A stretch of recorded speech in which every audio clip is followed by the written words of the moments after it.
Hello and welcome to Software Polls Building Java Desktop Applications, and I'm John McNeil. And in today's video we're going to do what I'm referring to as a showcase video. This isn't where I show you the code on how to write a video, but I show you the finished product and how it's presented as the finished product and what the features are within that application. So in a previous video I had shown you how to make text, convert text into speech, and built a little application that allowed you to play around with some settings to change how the speech is presented to you. I've taken that idea and I've put it into an application, which is a spelling test application, which is the application I'm going to show you here today. So as you can see, when you run the application, you get presented with this user interface. It's got a little icon in the top left corner. Along the title bar, the application is called SpellFX, and then there's a number of fields displayed on the screen. These are display only fields. You can't actually alter the values in there, and the fields are pre-populated from one, what's in the code, and two, the file that is used to build up the set of words that are going to be in the test. So there's a file called words.txt, which is in a resources folder, and when the application starts it looks for that file, it reads the information in there, and then it populates the other fields. So it counts the number of words that are going to be used in the spelling test, which we'll see in a minute. It then looks at another file, which is a configuration file, a properties file, which it then looks in there to find out how long it should pause between repeating each word. So in a spelling test, they'll say a word, then they'll pause, they'll say the word again, and they'll pause, and they'll say the word again, and it'll keep going on until they've had it, they're ready to move on to the next word. And then when they move on to the next word, there will be another pause, which may be of a different duration or length. So they're the two pauses. The pauses between words, between repeats of the same word, and pauses between different words within the test. So we've got, it says the number of words in this test are 7. The number of repeats, it's going to repeat each word 3 times. The pause between words is going to be 3 seconds between each word, and the pause between a repeat of the same word is going to be 2 seconds. So what we'll do is we'll take a look at the application in action. If I can find the play button. Get ready. The cow jumped over the moon. The cow jumped over the moon. The cow jumped over the moon. Goodbye. Goodbye. Goodbye. Flex. Flex. Flex. Happy. Happy. Happy. Word. Word. Word. Pirate. Pirate. Pirate. Property. Property.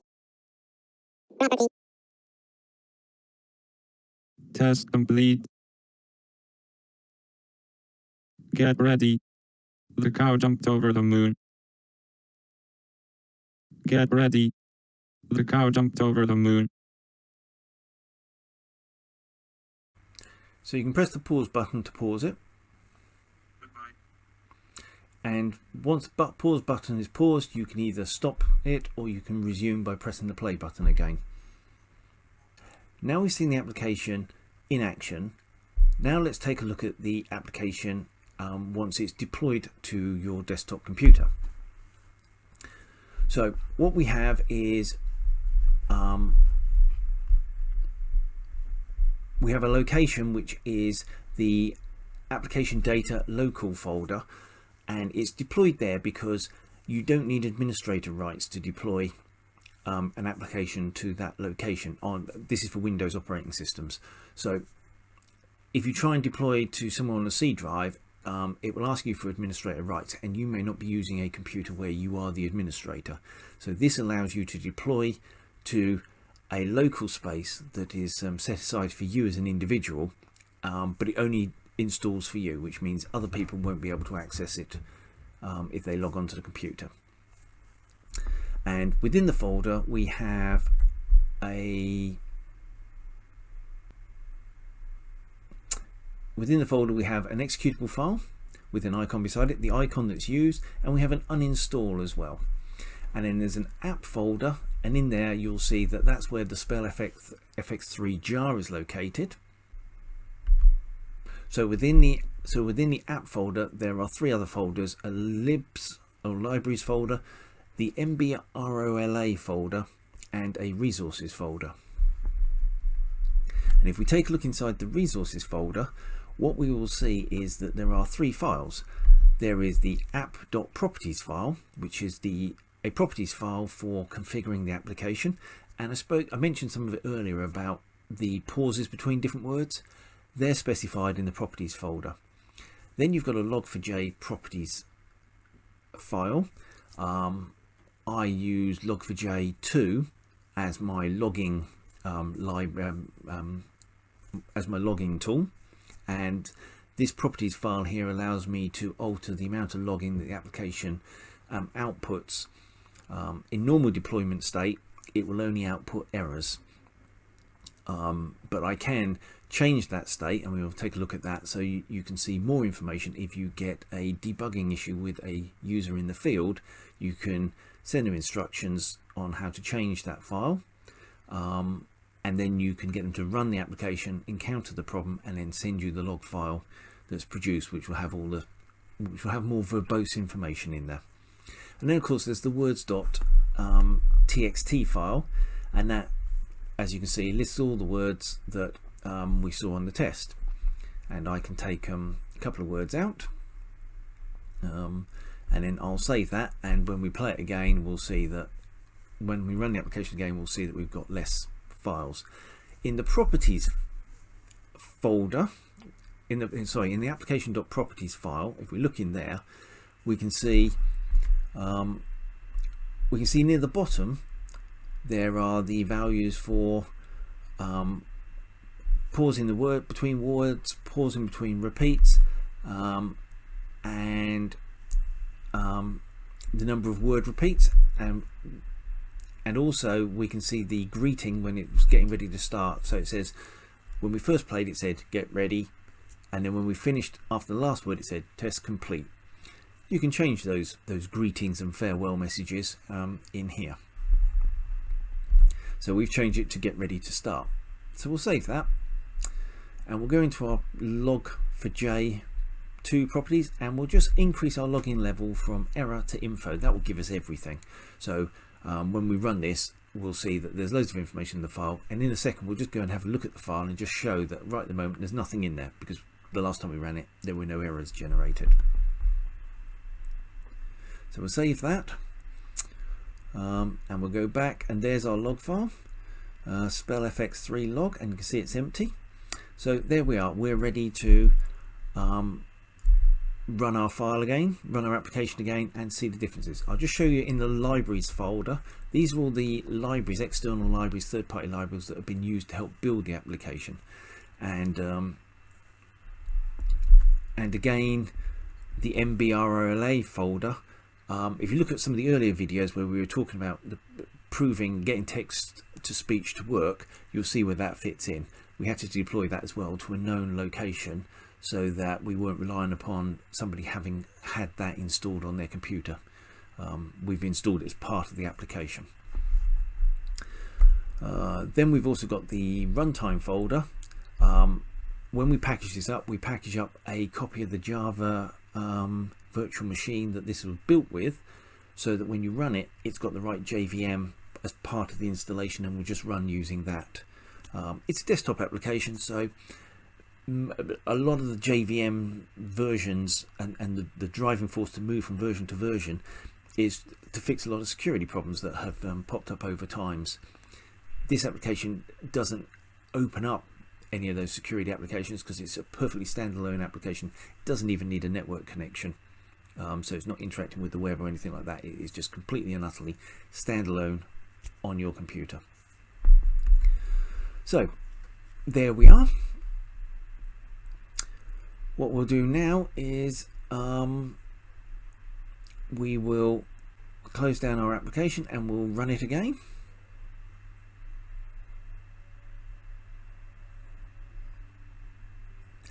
And as you can see, now we've only got 5 words because we took a couple of words out, and the number of repeats is 2 because we changed that from 3 to 2. Get ready to start. And you can see there the get ready to start has picked up the new greeting that we changed it to. It used to just say get ready. The cow jumped over the moon. The cow jumped over the moon. Goodbye. Goodbye. What we've taken a look at is the application running. We've taken a look at what the application looks like once it's deployed. Now what we're going to do is start at the beginning and have a look at the file that you would distribute to your customers or to your users that they would use to install the application. And the file we would send out is an executable. The one we see here is SpellFX 3 1.0.exe, and it's 71 meg for those people who are obsessed with file sizes. And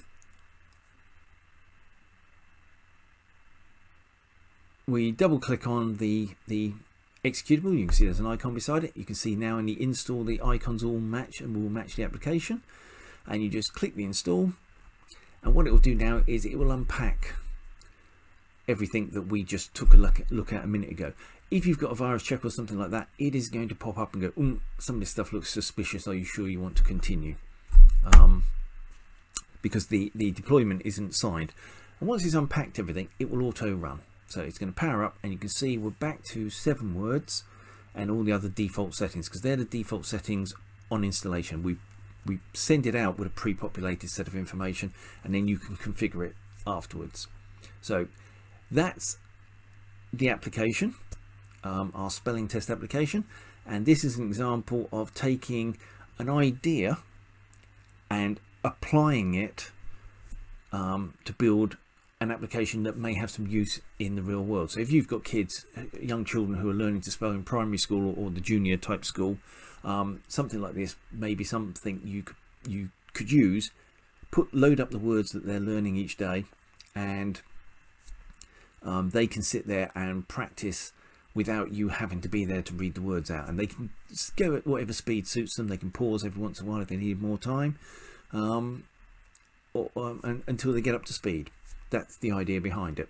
So anyway, I just thought I would showcase an example of something that is finished rather than something that is being built, which is what I have looked up until now. Obviously, the step between building stuff and packaging things up so it's finished and ready for distribution is a whole load of things that you would need to learn to do if you wanted to produce desktop applications and deliver them out to a user base. Anyway, I hope you've found this informative and enjoyable, and if you keep watching, in the next few videos you'll see where we're going with this showcase type application.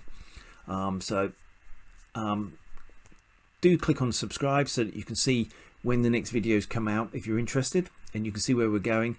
If you're interested in how you make that step from building code to packaging up and deploying it, we'll be giving you more information in the days to come. So this is Software Pulse, building Java desktop applications, and I'm John McNeil. Thank you for watching.